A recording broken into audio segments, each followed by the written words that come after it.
Dear students, this is double bar graph. Double bar graph का मतलब है कि दो बार्स इस ग्राफ में आपको दिखाई देंगी।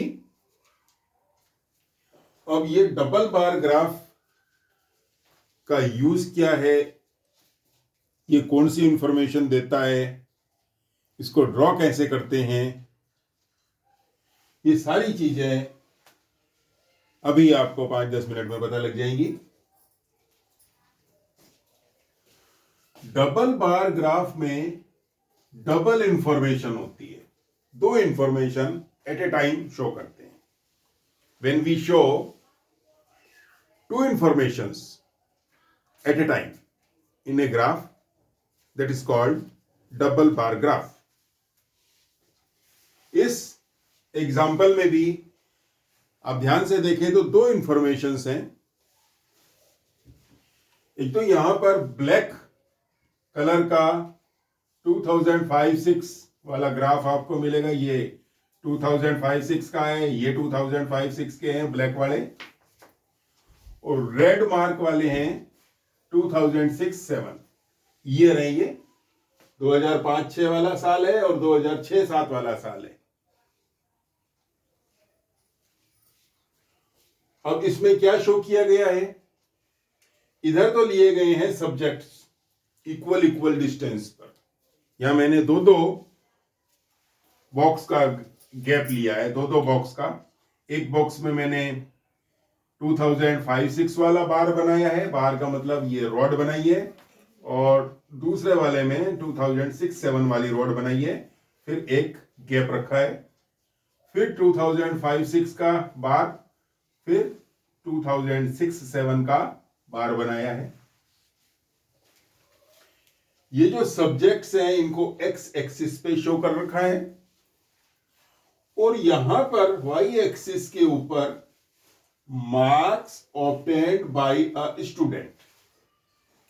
एक ही स्टूडेंट ने जो मार्क्स ऑब्टेन्ड किए हैं वो शो कर रखे हैं, और उनकी रेंज भी मैंने 10, 20, 30, 40, 50, 60 और 70 रखी हुई है। यहां पर भी आपको इक्वल इक्वल एक एक बॉक्स पर एक एक डिजिट, ये 10 का डिफरेंस डालते हुए चलना है। ये 10 का टेबल ही लिख रखा है, यूं सोचिए 10, 20, 30, 40, 50, 60। अब मैथ्स में दो ग्राफ दिख रहे हैं, इसका मतलब ये 2005-06 की पोजीशन है और ये 2006-07 की पोजीशन है। मैथ्स में उस बच्चे के जो एक स्टूडेंट है 2005-06 में 30 मार्क्स आए थे, और मैथ्स में ही उसी बच्चे के 2006-07 में 60 मार्क्स आए। तो दो इंफॉर्मेशन एक बार में ही शो हो रही है मैथ्स सब्जेक्ट की। ऐसे ही सोशल साइंस की, सोशल साइंस में 2005-06 में उस स्टूडेंट के 50 मार्क्स थे, और उसी स्टूडेंट के 6-7 में ये 50 और 60 के बीच में है, तो 55 मार्क्स हैं उसके। ये बार बना रखे हैं एट ए टाइम, दो ग्राफ दिख रहे हैं, यहां पर दो बार दिख रहे हैं, इसलिए इसको डबल बार ग्राफ कहा जाता है। आगे देखें, साइंस में उस बच्चे के 5-6 में, ये ब्लैक वाला है तो 5-6 में 45 मार्क्स हैं, इसकी हाइट 45 है, हाइट है ये, और 2006-07 में उस बच्चे के, इस स्टूडेंट के 50 मार्क्स हैं। आगे देखें, इंग्लिश में 2005-06 में 50 मार्क्स शो हो रहे हैं। देखो हाइट इसके इक्वल ही है, 50 की सीध जा रही है, देखो स्टैंड बिल्कुल सीध जा रही है, ये देखिए। और 2006-07 में 45 मार्क्स हैं इंग्लिश में। मतलब इंग्लिश में 2005-06 में प्रोग्रेस अच्छी थी और 6-7 में थोड़े मार्क्स कम आए। हिंदी में 2005-06 में उस बच्चे के 60 थे और 6-7 में भी उतने ही मार्क्स हैं। अब पहला प्रश्न इसमें है कि what information this graph shows. ये जो ग्राफ है ये कौन सी इंफॉर्मेशन हमें दे रहा है? तो this graph shows performance of a student in various subjects को अलग अलग सब्जेक्ट्स में in 2 सेशन या 2 सेशनल ईयर्स या 2 सेशंस या 2 एकेडमिक ईयर्स। मैं यहां लिख रहा हूं फर्स्ट वाले क्वेश्चन का आंसर। ये ग्राफ आपको पेज नंबर 70 पर मिल रहा है, इसको देख लेना आप। इसका आंसर होगा फर्स्ट वाले का, this graph shows the information of a student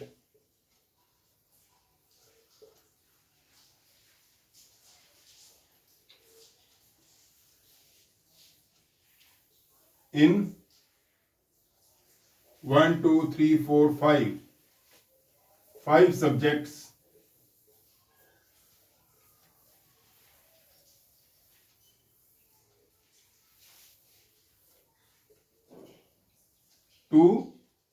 into years. First year is 2005-06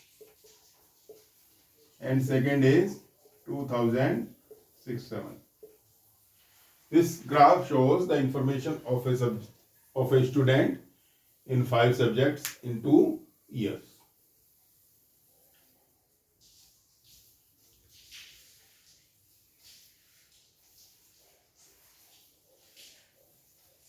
मतलब ये एक स्टूडेंट की ये जो 5 सब्जेक्ट्स हैं इनमें 2 इयर्स में उसकी जो प्रोग्रेस है वो शो कर रहा है।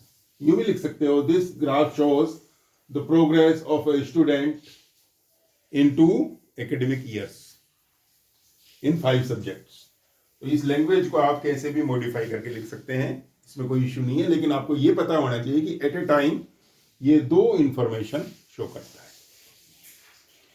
दूसरा क्वेश्चन आ रहा है इसमें, in which subject has the performance improved the most. कौन से सब्जेक्ट में बच्चे ने इन दोनों ईयर्स को कंपेयर करके देखें तो उस बच्चे ने अच्छी प्रोग्रेस की है, बहुत ज्यादा। ये पहले तो उसके मार्क्स कम थे और फिर उसके सेकंड वाले ईयर में ज्यादा आए। तो वो कौन सा ईयर दिख रहा है आपको, देखिए। इसका मतलब ये कि पहले उसकी परफॉर्मेंस वीक थी और परफॉर्मेंस उसकी नेक्स्ट ईयर में अच्छी हुई। तो वो कौन सा है? तो यहां देखें, ये वाला जो ग्राफ है इनमें काफी डिफरेंस है, आपको दिखेगा। इसमें सबसे कम तो इसमें दिख रहे हैं 30 मार्क्स ही है, लेकिन सबसे ज्यादा आए उसके 2006-07 में 60 हो गए डायरेक्ट। तो इसमें यूं लग रहा है कि बच्चे ने प्रोग्रेस अच्छी की है, मतलब इसमें यो वीक था मैथ्स में और यहां उसकी प्रोग्रेस अच्छी हो गई। तो इसका जो सेकंड वाले का आंसर आएगा वो आएगा मैथ्स, सब्जेक्ट मैथ्स। ठीक है, आपका प्रिय सब्जेक्ट। फिर थर्ड क्वेश्चन है, in which subject has the performance deteriorated. Deteriorated का मतलब कमी हुई। तो किस सब्जेक्ट में परफॉर्मेंस कम हुई? मतलब पहले तो अच्छी थी फिर बाद में कमी हुई उसमें। तो ऐसा कौन सा ग्राफ शो हो रहा है? देखिए, पहले तो 2005-06 में ज्यादा थी, मार्क्स उसके अच्छे थे, और फिर उसमें 6-7 में उसके परफॉर्मेंस जो थी वो डिटियोरेटेड हो गई, मतलब कमी हो गई, उसमें डिफॉल आया, फॉल आया उसमें। तो वो कौन सा सब्जेक्ट है? ये वाला, ये देखिए इंग्लिश में 2005-06 में तो अच्छी परफॉर्मेंस दिख रही है और 6-7 में कम हो गई।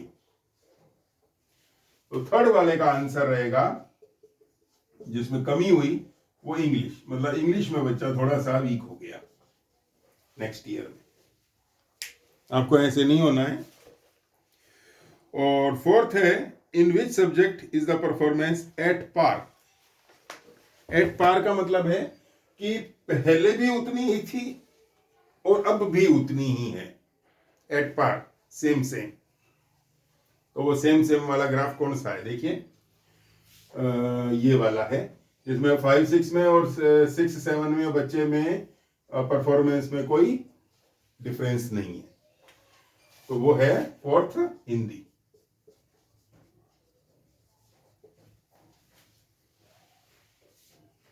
तो इसको स्केल पेंसिल से ग्राफ कॉपी में बना के आपको होमवर्क में इसे शो करना है।